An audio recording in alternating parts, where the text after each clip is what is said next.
아무도 모르는 속마음이 궁금한가요? 도통 알 수 없는 마음 때문에 고민이라면 잠시 여기에 귀 기울여주세요. 복잡한 마음과 그 속에 담긴 심리를 쉽고 재미있게 그리고 친절하게 설명해 드립니다. 색다른 마음의 지침서 심리 매뉴얼.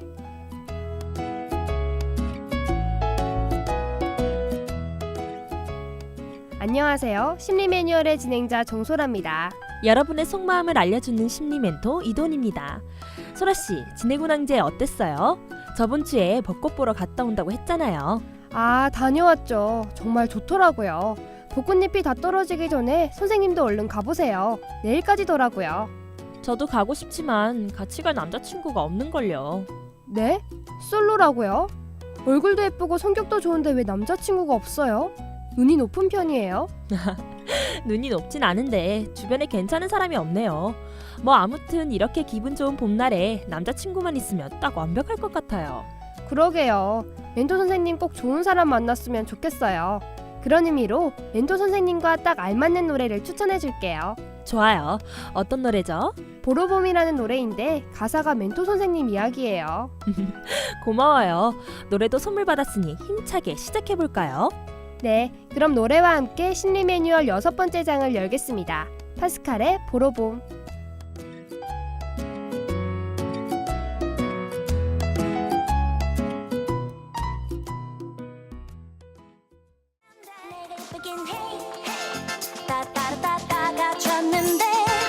너만 오면 완벽해 사랑하기 딱 좋은 날인데 오늘 다시 오고 모두 사랑하고 사랑하기 좋은 날인데 딱 너만 오면 되는데. 노래 잘 들었습니다. 멘토 선생님과 함께 증후군에 대해 이야기 나눠볼 텐데요. 오늘의 증후군은 어떤 건가요? 바로 이야기하면 재미없죠. 힌트를 드릴게요. 한번 맞춰보세요. 초콜릿, 사탕, 케이크, 그리고 아이스크림. 저 4개의 공통점이라는 거죠? 후식? 군것질? 조금 비슷한데요. 정답은 디저트예요. 디저트요? 그게 증후군과 무슨 관련이 있는 거죠? 오늘 이야기 나눌 주제가 바로 디저트 증후군입니다. 사람들이 스트레스가 쌓이거나 힘이 들 때 단 음식을 찾곤 하잖아요. 이러한 증상을 디저트 증후군이라 부르죠. 그러면 스트레스 받을 때 초콜릿을 먹는 저도 디저트 증후군인가요? 아니요. 단 음식을 찾는다고 모두 디저트 증후군에 걸린 건 아니에요. 그러니까 이 증후군의 증상은 말이죠. 스트레스 때문에 디저트를 먹는 순간은 행복해해요. 그렇지만 다 먹고 나서 먹은 걸 후회하며 또 스트레스를 받는 증상을 디저트 증후군이랍니다. 아, 이제 이해가 돼요. 그러면 디저트를 먹고 후회하는 게 반복돼서 정신적으로 피폐해지는 걸 디저트 증후군이라고 하는 건가요? 네, 맞아요. 그러고 보니 드라마 식사를 합시다 여주인공이 디저트 증후군과 비슷한 증상이네요. 식사를 합시다요? 이번 주 월요일에 첫 방송한 그 드라마요? 아니면 작년에 했던 시즌 1을 말하는 거예요? 시즌 1으로 이수경과 윤두준이 주인공으로 나오는 드라마가 비슷해요. 아, 저도 그 드라마 되게 재밌게 봤어요. 그런데 어떤 점이 비슷하죠? 거기 여주인공인 이수경은 변호사 사무실 실장이잖아요. 같이 일하는 변호사 때문에 스트레스를 받으면 숨겨둔 초코바를 꺼내 먹잖아요. 그 모습이 비슷하다고 할 수 있죠. 스트레스 때문에 음식을 찾아 먹는 점이 디저트 증후군과 비슷하네요. 잠시만요. 선생님, 질문이 있는데요. 디저트 증후군은 단 음식을 찾는 것만 해당되는 건가요? 그렇진 않아요. 디저트가 대표할 뿐이지 한정된 건 아니에요. 더 넓게 볼 수도 있죠. 그럼 디저트 증후군이 폭식증까지 불러올 수 있나요? 네, 그렇습니다. 폭식증뿐만 아니라 여자라면 누구나 한 번쯤 해봤을 다이어트와도 관련이 있어요. 이 얘기는 노래 듣고 더 자세히 나눠봐요. 테일의 흔들린다. 옆을 지나가는 네 모습 보니 흔들린다 설레인다 네가 스쳐갔을 뿐인데 내 맘 파도친다 흔들린다. 소라씨, 디저트 증후군이 다이어트와 어떤 연관이 있을까요? 다이어트를 많이 해봐서 알 것 같아요. 다이어트 한다고 무작정 굶고 그러잖아요. 그러다 스트레스를 받아 참지 못해 결국 폭식을 하게 되죠. 그러고 나서 제어 못한 자신에게 화가 나기도 하고 후회도 하잖아요. 이게 계속 반복되다 보면 디저트 증후군에 걸리지 않을까요? 네, 맞아요. 다이어트를 해본 사람들은 디저트 증후군과 비슷한 경험을 해봤을 거예요. 특히 외모를 꾸미는데 관심 많은 대학생들 중 대부분이 겪었을 거예요. 그렇죠. 그래서 전 디저트 증후군에 걸린 사람들이나 한 번쯤 경험해본 사람들에게 식사를 합시다의 이수경처럼 하는 방법을 추천하고 싶어요. 분명 도움이 될 거예요. 어떤 방법이죠? 독특한 방법이 있었나요? 독특한 건 아니고 단순한 거예요. 드라마 식사를 합시다의 이수경은 음식을 먹는 걸 좋아하잖아요. 작은 것 하나라도 맛있는 음식으로 먹고 다 먹고 나선 포만감에 또 행복을 느끼고 이처럼 디저트 증후군도 먹는 것에 대해 스트레스를 안 받았으면 좋겠어요. 먹고 나서 후회를 하지 말라는 뜻인가요? 네, 그렇죠. 먹은 걸 후회해봤자 되돌릴 수도 없어요. 그래서 차라리 이수경처럼 음식을 다 먹고 난 후 잘 먹었다 라는 생각을 하는 게 중요한 것 같아요. 아, 평범한 생각이지만 디저트 증후군에겐 큰 도움이 되겠네요. 후회를 해 또다시 스트레스를 받는 게 문제니까요. 맞아요. 그리고 디저트 증후군뿐만 아니라 폭식증으로 고민하고 있을 사람들에게도 말해주고 싶어요. 스트레스를 음식으로 푸는 건 몸을 망가뜨리는 거라고요. 네, 스트레스를 푸는 건전한 방법들이 많아요. 특히 허전함을 느낄 때 음식을 먹잖아요. 그럴 때 허전함을 채울 음식 대신 그림 그리는 방법이 있어요. 요즘 새로 나온 스트레스 해소법인데요. 컬러링 북이라고 스케치만 그려진 도안에 자기만의 색으로 채워나가는 거죠. 아니면 명화 그리기라고 도안에 적힌 숫자에 맞춰 색을 칠해가는 방법도 있어요. 아, 그것도 좋은 방법이네요. 마지막으로 디저트 증후군에게 전하고 싶은 말은요. 먹으면 사라지는 음식에 마음을 의존하지 마세요. 네, 저도 명심해야겠어요. 그럼 잔잔한 노래 들으며 1부 마무리할게요. 칼라 브루니의 깰꺽마디. Tu m'aimes encore, c'est quelqu'un qui m'a dit que tu m'aimes encore. Serait-ce possible alors? Serait-ce possible alors? Mais qui est-ce qui m'a dit que...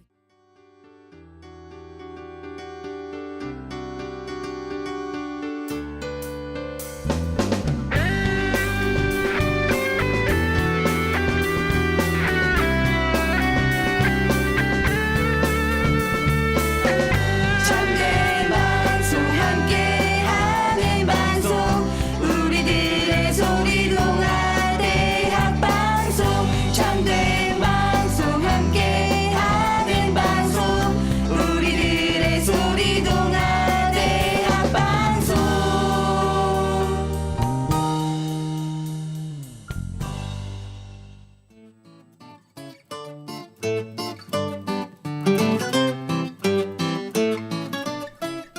각양각색 사람들의 다양한 성격과 심리를 극으로 파헤쳐보는 시간. 상황극과 심리가 만나다 극적인 심리.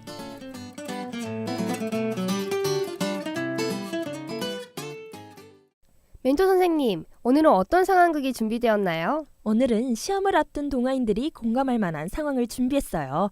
그러니 더욱 집중해서 들어주세요. 그럼 바로 시작하겠습니다.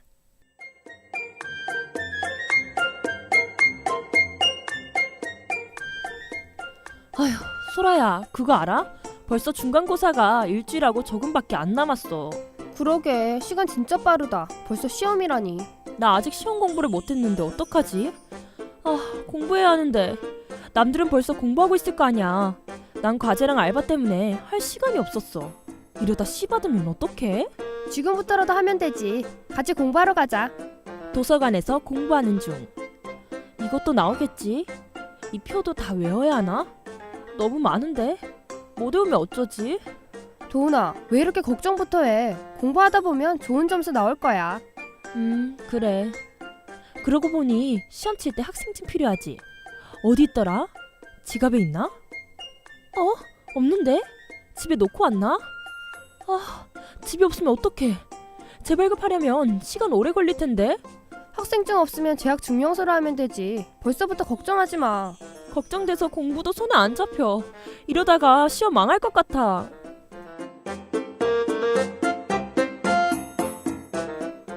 걱정이 많아도 너무 많은 저 어떤 타입인가요? 그리고 저 같은 타입에게 도움이 될 만한 팁은 뭔가요?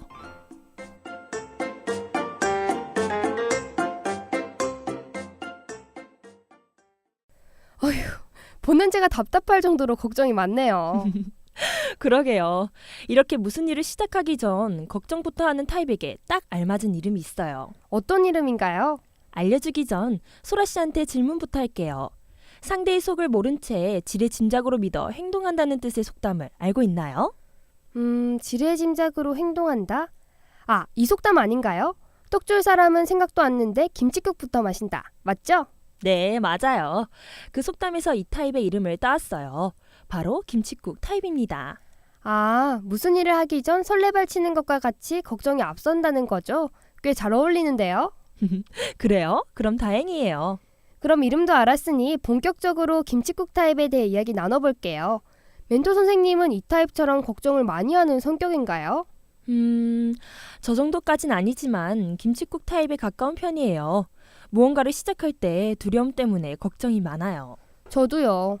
내가 과연 잘할 수 있을까라는 생각부터 시작해 끝없는 걱정으로 이어지죠. 맞아요. 걱정은 대부분 미래에 대한 막연한 두려움이 닥칠 때 생기는데요. 미래는 우리 스스로 바꿀 수 있는 부분이 많아요. 그러니 걱정부터 하는 건 순서가 잘못된 거죠.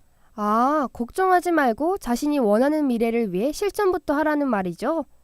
멘토 선생님, 그런데요. 바꿀 수 있는 미래도 있지만 내가 해결할 수 없는 일에 대해선 어떻게 해야 하나요? 예를 들어 죽음에 대한 걱정이요. 그건 우리가 손쓸 수 없는 부분이에요. 그래서 흔히들 쓸데없는 걱정이라고 하는 겁니다. 어떻게 할 수 없으니 걱정할 필요도 없는 거죠. 걱정 낭비라고 해야 하나요? 아무튼 그 부분은 우리가 관여할 수 있는 게 아니니 손을 떼는 게 맞는 거죠. 그럼 이런 걱정 말고도 수많은 걱정을 하는 김칫국 타입에게 도움될 만한 팁은 어떤 게 있을까요? 전 걱정 리스트 작성하기 방법을 추천해주고 싶어요. 걱정 리스트요? 정확히 어떤 거죠? 자신이 걱정하고 있는 것들을 리스트로 만드는 거예요. 그리고 리스트에 적힌 걱정들을 없애는 노력을 하는 겁니다. 계획을 보다 구체적으로 세워 노력하는 거죠. 이렇게 리스트에 있는 것들을 하나씩 줄 그으며 지워나간다면 속 시원함이 느껴질 거예요. 아, 맞아요. 저도 계획을 세울 때 구체적으로 세우면 좀 더 실천하기 쉽더라고요. 또 계획한 걸 하나씩 해낼 때 뿌듯함도 있고요. 이 방법 꽤 괜찮은데요? 그렇죠. 그리고 걱정을 날려버리는 방법도 있어요. 말 그대로 걱정을 적은 종이를 풍선에 묶어 하늘로 날려버리는 거죠. 멀리 날아가는 풍선을 보면 조금이나마 걱정이 줄어든 느낌이 들 거예요. 풍선만 있으면 어디서든 걱정을 날릴 수 있겠네요. 좋은 방법인 것 같아요. 저도 김칫국 타입을 위해 한 가지 팁을 드리자면 걱정 많은 사람은 생각이 많다고 해요. 무수한 생각 끝에 걱정이 있는 거죠. 잡념과 걱정이 떠오를 때 잠시 그 생각을 접을 수 있는 일을 해보는 건 어때요? 예를 들면 인터넷 인기 검색어를 보거나 낙서를 하는 거죠. 걱정을 잠시 잊을 수 있는 방법이네요. 소라 씨 덕분에 오늘 김칫국 타입을 위한 팁이 알찬데요. 고마워요. 그럼 마지막으로 이 타입을 위한 노래 들으면서 극적인 심리 마무리하겠습니다. 배치기의 걱정 마쇼.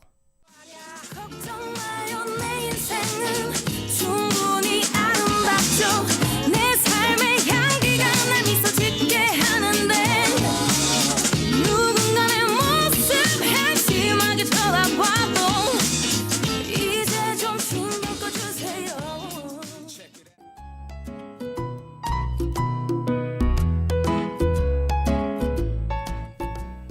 벌써 마칠 시간이네요.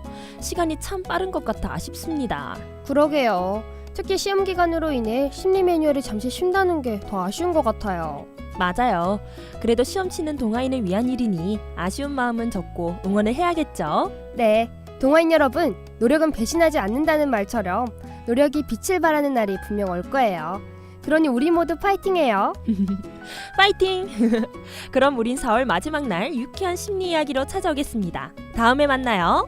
네, 지금까지 제작과 송출 그리고 기술의 이민아 PD 수고하셨고요. 전 심리 매뉴얼의 진행자 정소라. 심리 멘토 이도은이었습니다.